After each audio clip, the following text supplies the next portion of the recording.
Matthew 20. For the kingdom of heaven is like a landowner who went out early in the morning to hire men to work in his vineyard.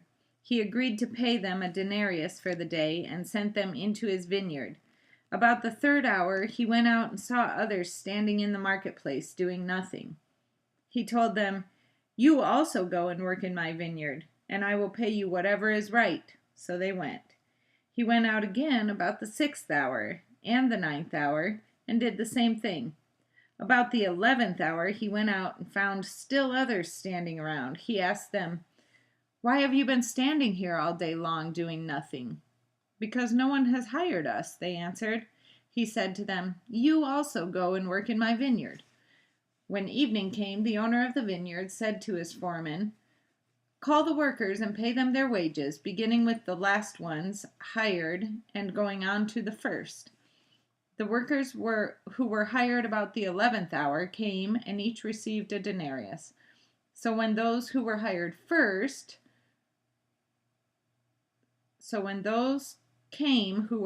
first, they expected to receive more. But each one of them also received a denarius. When they received it, they began to grumble against the landowner. "These men who were hired last worked only 1 hour," they said, "and you have made them equal to us who have borne the burden of the work and the heat of the day." But he answered one of them, "Friend, I am not being unfair to you. Didn't you agree to work for a denarius?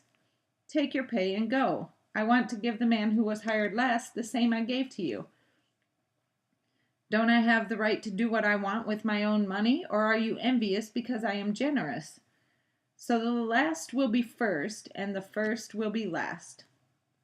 Now as Jesus was going up to Jerusalem, he took the 12 disciples aside and said to them, "We are going up to Jerusalem, and the Son of Man will be betrayed to the chief priests and the teachers of the law. They will condemn him to death and will turn him over to the Gentiles to be mocked and flogged and crucified. On the third day he will be raised to life."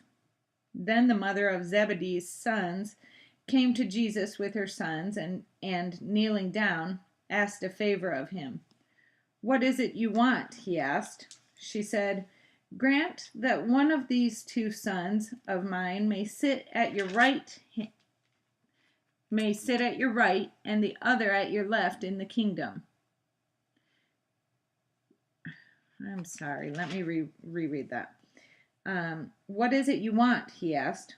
She said, "Grant that one of these 2 sons of mine may sit at your right and the other at your left in your kingdom." "You don't know what you are asking," Jesus said to them. "Can you drink the cup I am going to drink?" "We can," they answered. Jesus said to them, "You will indeed drink from my cup, but to sit at my right or left is not for me to grant. These places belong to those for whom they have been prepared by my Father." When the 10 heard about this, they were indignant with the 2 brothers. Jesus called them together and said, "You know that the rulers of the Gentiles lord it over them, and their high officials exercise authority over them. Not so with you. Instead, whoever wants to become great among you must be your servant, and whoever wants to be first must be your slave.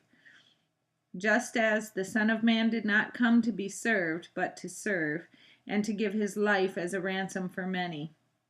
As Jesus and his disciples were leaving Jericho, a large crowd followed him. 2 blind men were sitting by the roadside, and when they heard that Jesus was going by, they shouted, "Lord, Son of David, have mercy on us."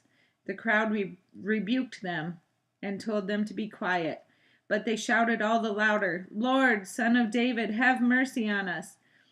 When Jesus stopped and called them. "What do you want me to do for you?" he asked. "Lord," they answered, "we want our sight."